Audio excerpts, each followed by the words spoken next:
1, 2, 3, and...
Hey everyone,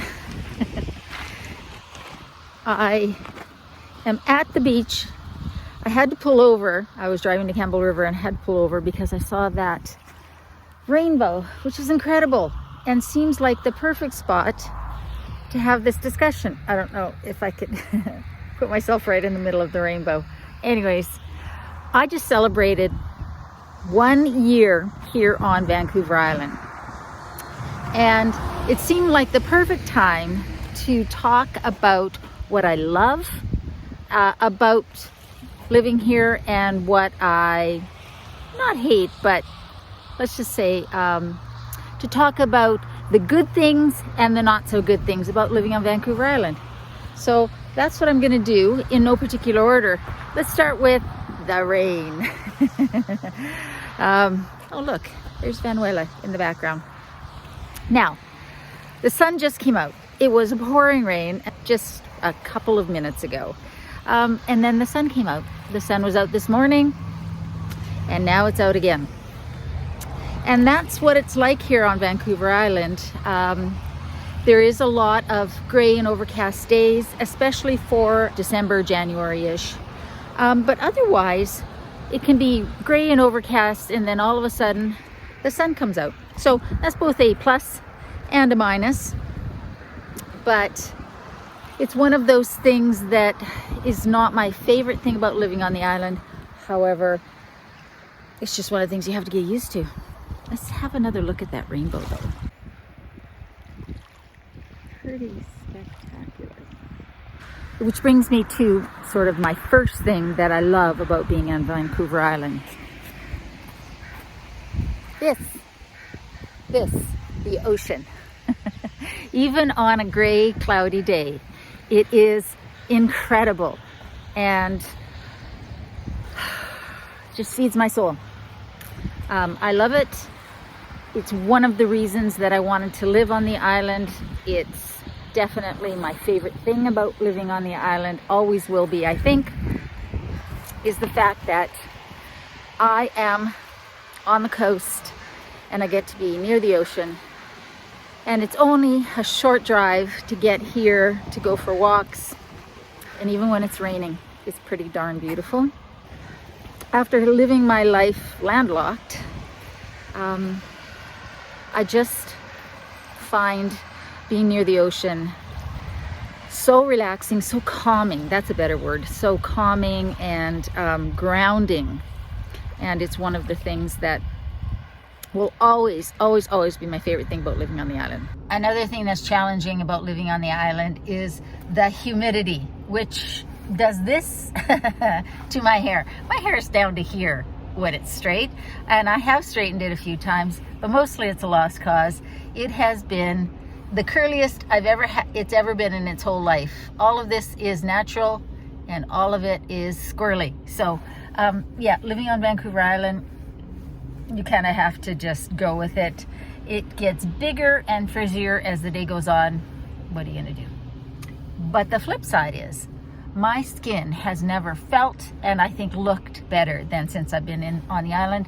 The humidity is awesome. I came from a very dry climate, and here, because of the humidity, I think it's just awesome for your skin. So the skin looks good, the hair's a little crazy. I'm just embracing the Island Adelina look, which is this. Well, it didn't get any better out there. In fact, you can hear it's raining again. So, how do I want to phrase it? The best and the worst things about living on Vancouver Island so far, for me, where I am on Vancouver Island.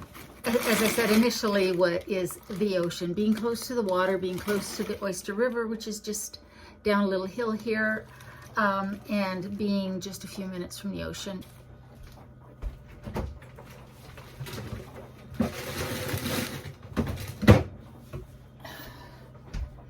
What else is great about living on Vancouver Island? The people here are amazing.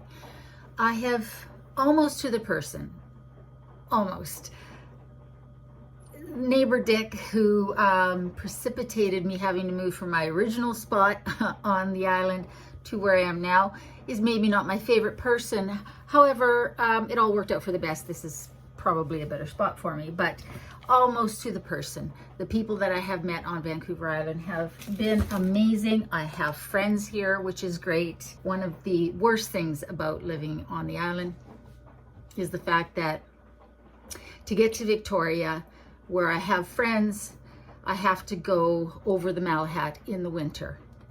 In order to do that, you need snow and mountain rated tires, and I have them on the van, thankfully, because I come from Calgary.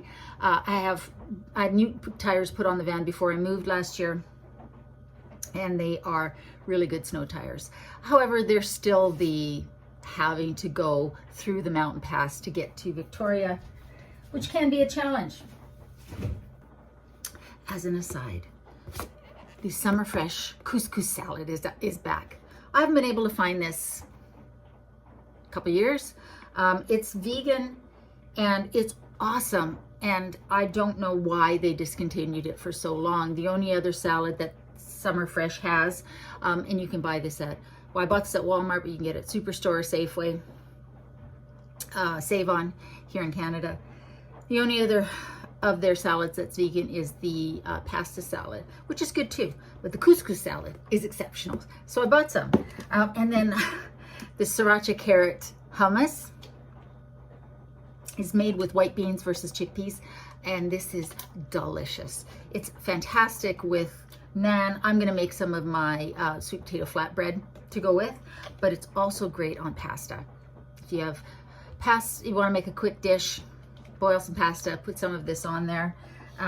Actually, any hummus, any flavored hummus makes a great pasta topping, and inexpensive to do that. So the sriracha carrot is a great flavor, and again, not one that you see very often. So it was kind of feeling like I scored when I saw both of these at the store.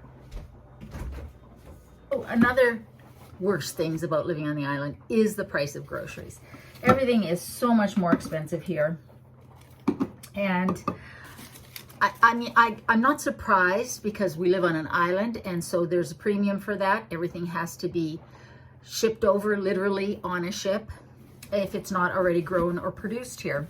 So any of the packaged items, pre-made items, are often more expensive, and everything is more expensive than it was this time last year. So yeah, even the Great Value brand at Walmart is more expensive. Everything is more expensive than it was this time last year, and that is one of the negatives about living on Vancouver Island. Gas is more expensive. Oh my God, gas is expensive here. And groceries, prepackaged especially, anything that you can't grow or make on the island is more expensive. Having said that, because it's such a great growing season, produce is usually really reasonable here on the island if it's in season, and it's local. So you can get some amazing deals, prices on local produce, when it's in season. And that's really quite nice because it's not having to be trucked onto a ferry or put onto a ship to come across to the island. Another thing that I really hate about being on the island is the fact that to get off the island, you have two ways of getting off the island unless you have your own boat.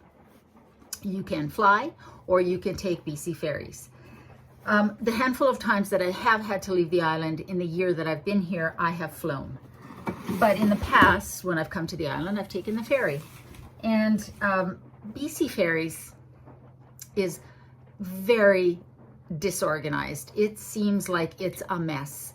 There's so many ferries that are out of commission. There's so many cancellations. It's a shit show. There's really no other way of putting it. And so if I had to leave on a regular basis and count on that ferry, I think that that would be, well, I don't know how people who have to do that handle it because it's so frustrating. If you think about the ferry system, it's part of the highway system. And that's how you should think about it. That's how it is, because Highway 1 technically ends at the ferry terminal and picks up again on the mainland. And so why BC Ferries is allowed to operate the way it does and cause this much chaos and bottleneck is beyond me. People said to me when I first wanted to move to the island, one of the comments I got a lot was, but you'll have to take a ferry every time you want to get off the island. And I joked that why would you want to get off the island? And so far, that's been the case. However, if you needed to drive and get off the island, you know, it could be quite stressful. That's one of the worst things I would say about living on Vancouver Island is the fact that BC Ferries, just it's got no competition and it seems to be very poorly run. And the British Columbian government, the government of British Columbia doesn't seem to be able to get a handle on getting that sorted out. Another thing that I find really challenging about living on Vancouver Island is the healthcare system here in BC. Now, it's pretty much the same in every province in this country, but I came from Alberta where I have an amazing family doctor. Shout out to Dr. Kosla and her team. But here in BC, to get a family doctor, I mean, you might as well sell a kidney and your firstborn, and you probably still wouldn't get one. It's crazy how difficult it is to get a family doctor in British Columbia in general, but especially on Vancouver Island. The waiting list, you put yourself on a waiting list when you move to the island and you get your British Columbia healthcare or service card is what it's called, but your healthcare number.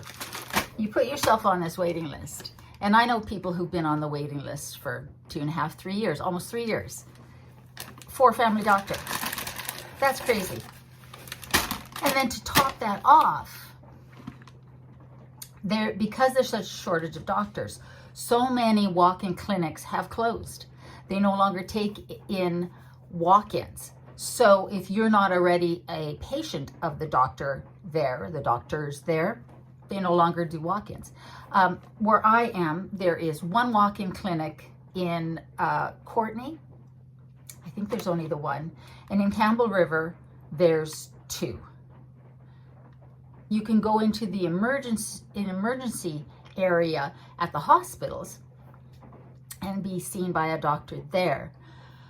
If you want to, and believe me, you're going to wait 6-8 hours easy, or you can go to one of these walk-in clinics. I did go to the emergency room for one thing. I waited 6 hours to get a referral.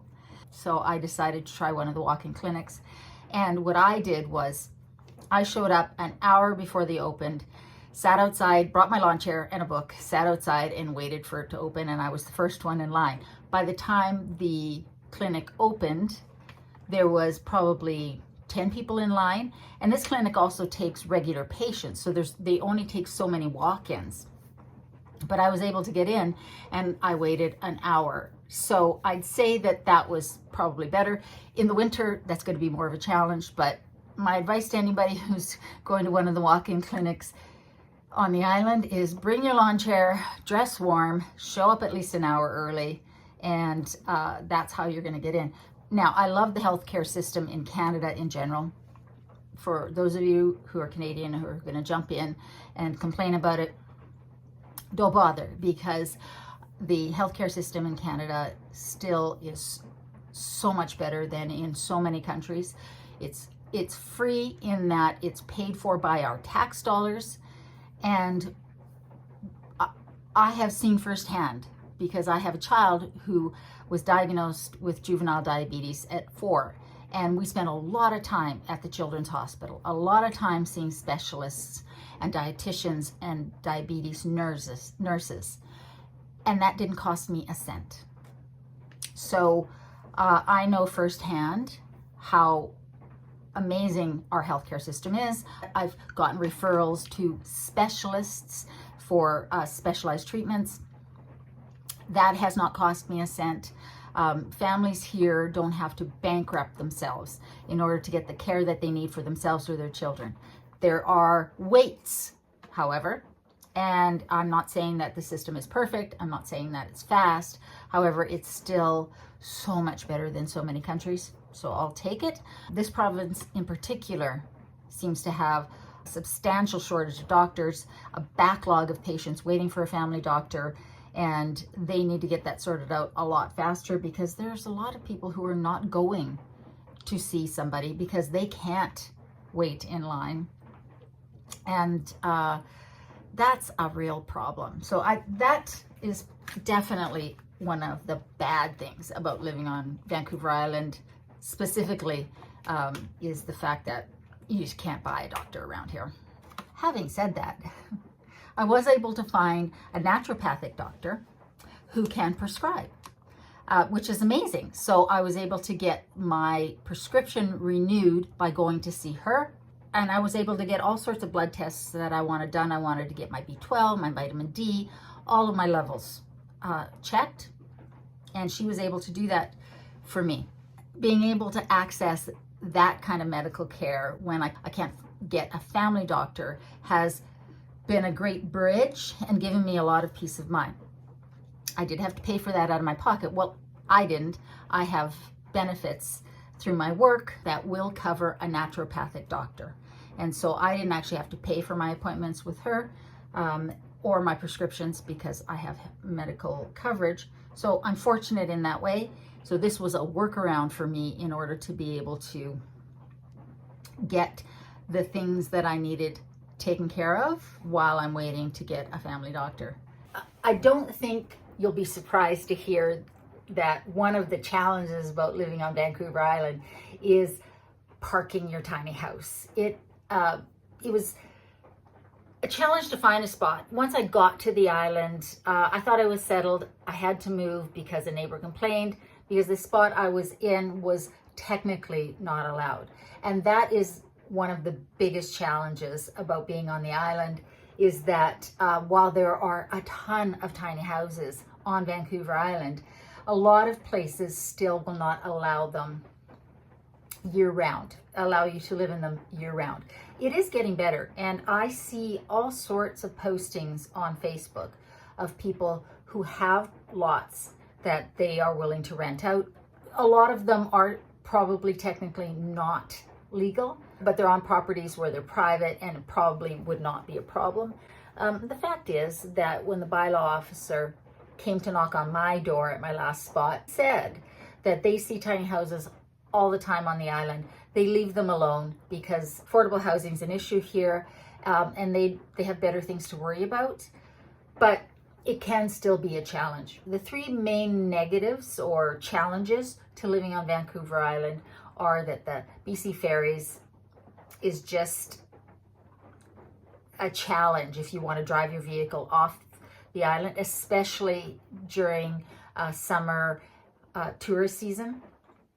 So that's a big one. The second one would have to be the doctor situation, the shortage of doctors on the island, the shortage of walk-in clinics, just the access to a family doctor here on the island is pretty bad. The third one would definitely have to be how expensive it is to live here, because you're paying that premium for being on the island, so everything is more expensive. And that can suck because everything's more expensive already. So you add that little bit extra if you're living on an island like Vancouver Island.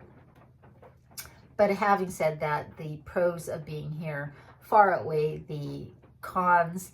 So guys, I hope you guys are doing well. I hope you're staying dry and warm wherever you are. Remember, in a world where you can be anything, be kind. I love you, and I'll see you next time.